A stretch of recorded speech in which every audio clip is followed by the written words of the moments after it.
Hey. No, I'm glad you called. What's wrong? You're not bothering me. I was just taking some pictures of the new movie theater in town for the Maitlands. Yeah, you remember I told you about them. The ghosts that live in my house? No, I wasn't kidding. They're kind of like my roommates. No, they're cool. Really. You should come over sometime and meet them. They love it when I have guests over. They get kind of bored with hanging around the house all day, especially when Delia is going through one of her tortured artist phases. But you didn't call me over to talk about them. Tell me what's wrong. Something's wrong. You sounded so sad on the phone. I can still hear it in your voice. Tell me, please. I won't judge you. I'm your friend. You can tell me anything.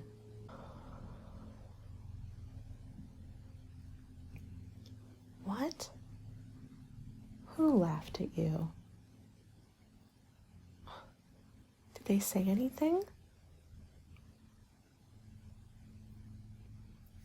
Don't listen to them. They're just jerks. They think they're so cool, but let me tell you something. You're the cool one. I mean it.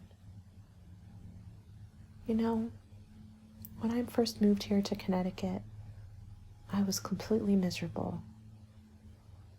I missed New York.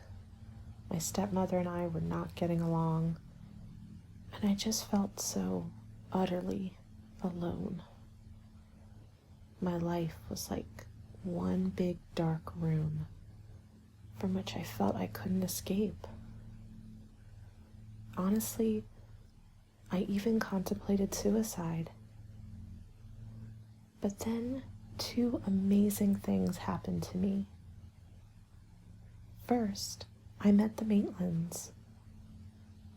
They helped me see that death doesn't solve anything. That we have to enjoy all the moments we can while we're here on this earth, both the good and the bad. And that life is a gift. Because the experiences we have, the people we meet, the emotions we feel, it's all what makes us alive. And you know the second thing that happened to me was when I met you. You were so kind to me when no one else was. When the others at school would make fun of my hair or my clothes or my attitude, you never did. You liked me for me, and you never judged me. I'm so thankful for that. Really. You're a great friend. I'm so lucky to have you in my life. And now, I need you to extend the same compassion to yourself. To accept yourself for who you are. Because you're awesome. You really are. You're funny and sweet and intelligent. You're incredibly hardworking, and you treat others with respect. And you're even friends with a strange and unusual person like myself. Those bullies don't know what they're talking about. The problem is with them, not you. It's just like Eleanor Roosevelt said. No one can make you feel inferior without your consent. So don't give them that power, okay? The next time they laugh or say something to you, just ignore them. or give them a look like you're amused that they're even trying to get to you, and then walk away. Trust me, they hate that. Bullies say and do what they do because they're insecure. They just want to get a rise out of people. They thrive on that attention.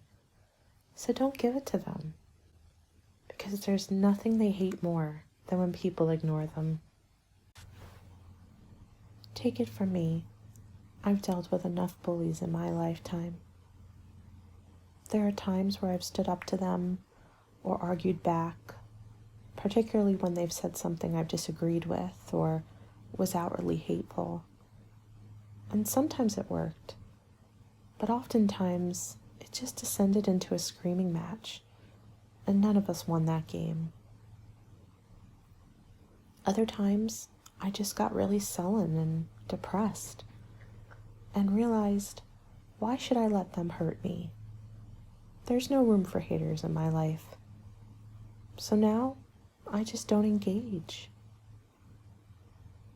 Do you think you could do that? Ignore them or walk away? I know. It's hard to do that when they make fun of you or snicker or say something that hurts your feelings. I get it. You know, there's another quote that helps me when I'm faced with a toxic person. It's from Robert II. He said, "Don't let negative and toxic people rent space in your head. Raise the rent and kick them out instead." And I find that so true, that I used to spend so much time ruminating on the negative things people said to me, or how I thought I was being judged, or just how angry I got at them. But it just took up precious space in my head that I could use for better things.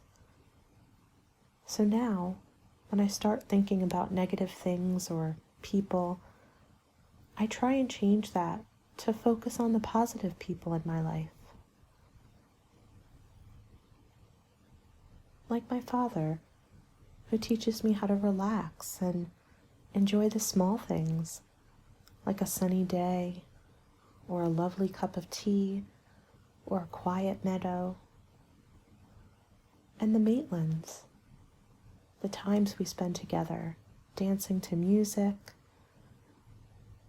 And yes, even Delia, who's taught me about interior design and embracing my artistic pursuits.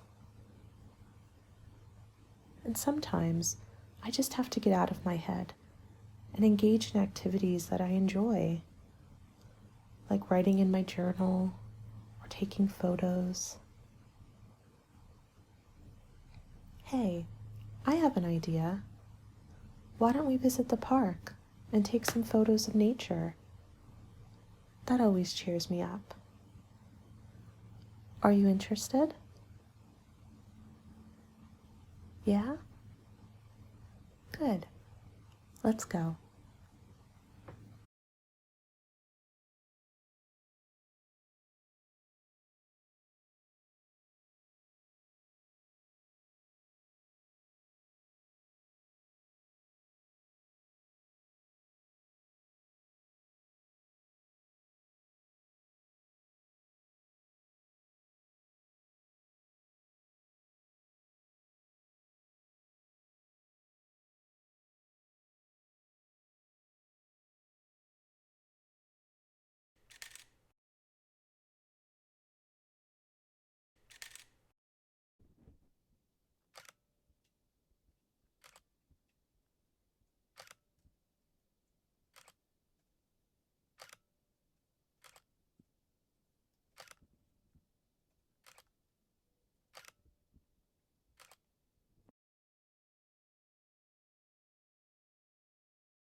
That was fun, wasn't it? Let's go to my home. I have a dark room where we can print these.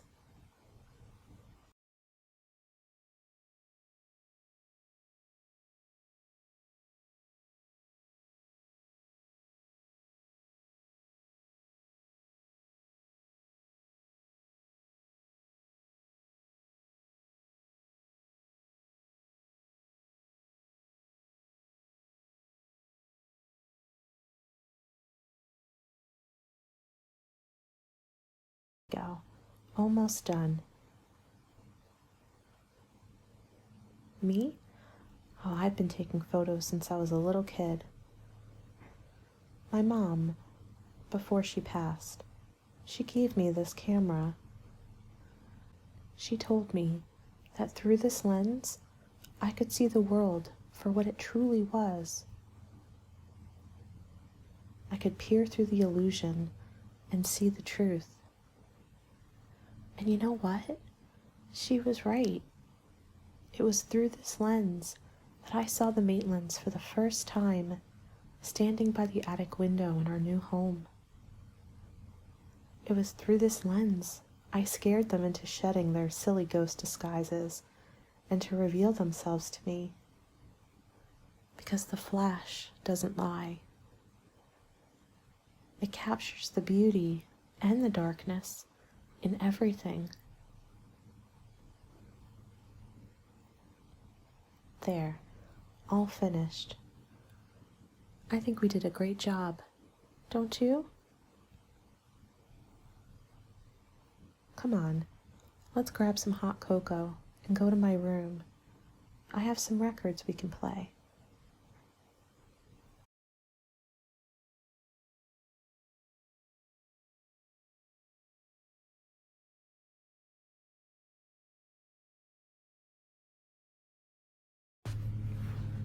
Let me light some candles. It's getting dark.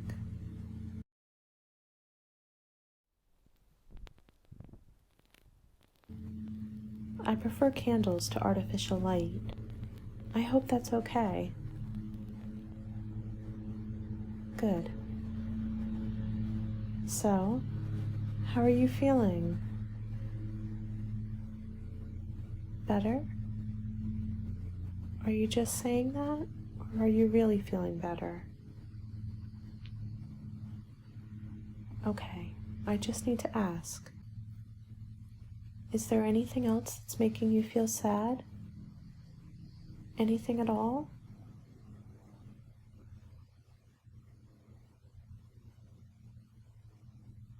Yeah. I just want you to know that I understand. I know what it's like to get depressed. Sometimes you don't even know why. You just feel exhausted and unmotivated and so beat down. I'm sorry you're dealing with this. I want you to know I'm here for you. I will help you in any way I can. And I want you to call me anytime you feel depressed so we can talk through it. It's important to reach out to someone when you're feeling like this, okay? Do you have others you can talk to when you feel down? Just in case you can't reach me? A parent? A friend? A therapist? My dad sent me to a therapist after the whole Beetlejuice fiasco, and it really helped. We just talked. I told her everything about what I was thinking, what I was feeling, all the drama I experienced. I had a lot of baggage built up. I don't think I ever really grieved my mom's death until I started working it out in therapy. And with my therapist's help, Delia and I even started talking and working through our issues. It takes time and energy, but it's so worth it. I can give you my therapist's number if you like. I recommend it, sweetie. I really do. Okay, here it is. I'll follow up tomorrow and see if you were able to get an appointment. I hope it helps. I just want to make sure you're okay. So, what do you want to do now? Do you want to just relax and listen to music? Or do you want to meet up with the Maitlands? Yeah, they're just upstairs in the attic. They always have a way of cheering me up.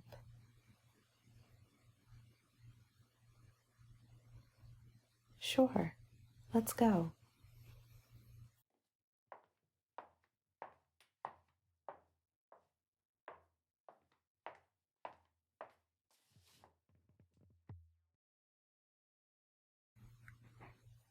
Barbara, hi. This is my friend. Hello, sweetie. Lydia has told me all about you. You're her friend from school, right? It's so nice to meet you. Please come in. Adam's just downstairs, talking to Lydia's father. Oh, please don't be scared. I'm a friendly spirit. We've lived in this house for a long time, and we love Lydia and this town. We would never do anything to scare you, honest. So what's going on? I'm sorry to hear that. That just makes me so mad. No one has any right to say that to you. You know, my cousin Jane used to be really pushy. She said some rude things to me.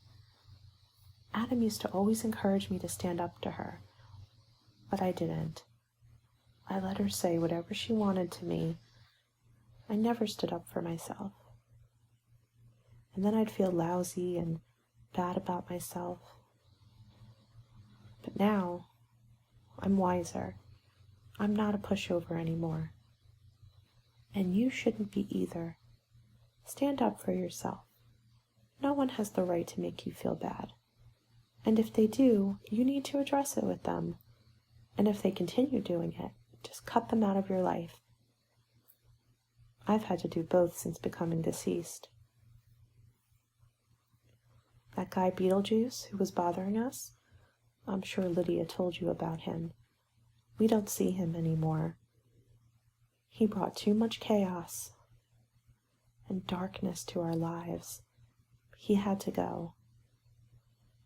But others, like Lydia's parents, it took us some time to learn how to coexist and share this house. We had to compromise, and so did they.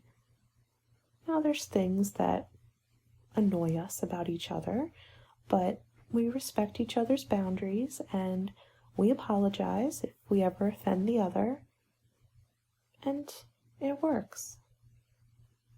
But we had to listen to our intuition of who it was worth investing time and energy in, and who wasn't. You're the only one who can decide who you're going to try to make it work with, and who's not worth the effort. But if you're unsure and you want to talk it out, feel free to come visit us. I'll help in any way I can. After all, a friend of Lydia is a friend of mine.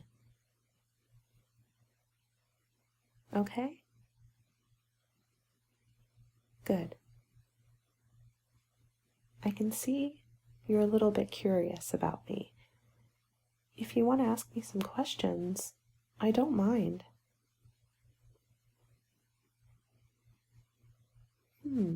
That's a good question. Sure, I get sad sometimes. There are days that I wish I was still alive, that I could travel, or even just into town, that I could have a family. But then I remember that I'm blessed to still be here on this earth. I'm just in another form. That I can experience the world through the stories that the Deetzes tell me and the photos that Lydia takes. And that I'm still here with the love of my life, Adam, in our dream home. So while I do get sad at times, most of the time I feel quite content. Any other questions? You've been talking to Lydia. Yes, I do have some powers. I don't like to use them often. It's a bit cliche to fall back on one's spectral gifts, but at times I find they're necessary, or they can be used to lighten the mood. Tell me, sweetie, do you enjoy music? How about dancing? Oh, my dear, you don't have to be a good dancer to enjoy dancing. Here, let me show you. Do you trust me? You can trust me. Just close your eyes. That's it. Just take a deep breath in and out. That's it. Again, deep breath.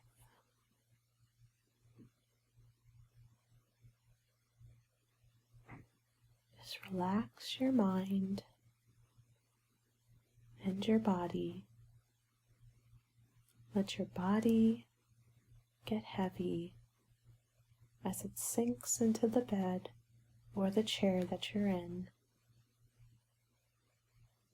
Let your body feel heavy and relaxed. You're feeling very relaxed.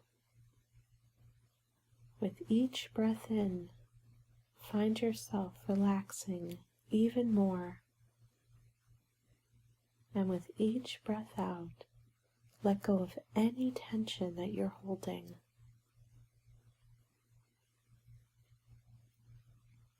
Just breathe in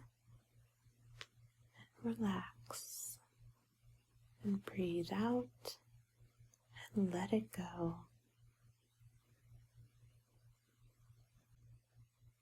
Imagine the wind blowing through mighty trees in a lush forest.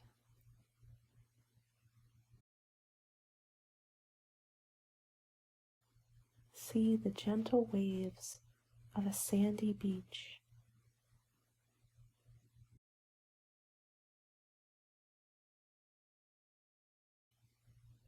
Gaze on the vibrant flowers in a grassy meadow.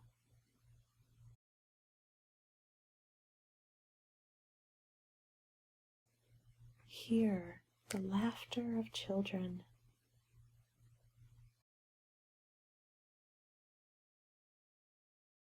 The cooing of a baby.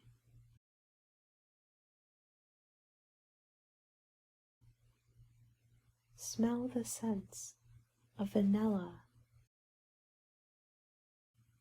freshly baked pumpkin bread, lavender. Taste the sweetness of a favorite dessert or a crisp apple.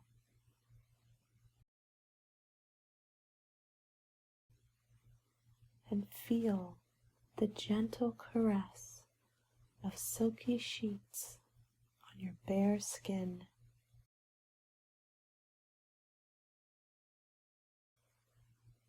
Of the breeze flowing through your hair.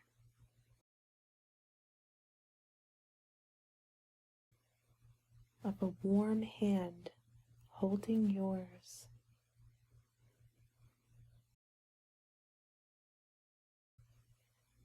Now listen to the music and let your body follow.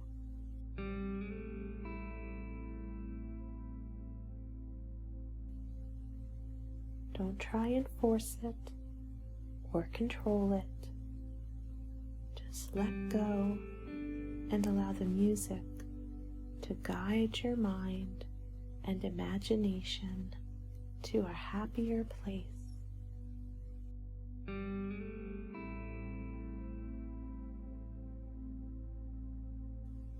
And allow your body to move and glide in any way it wants to.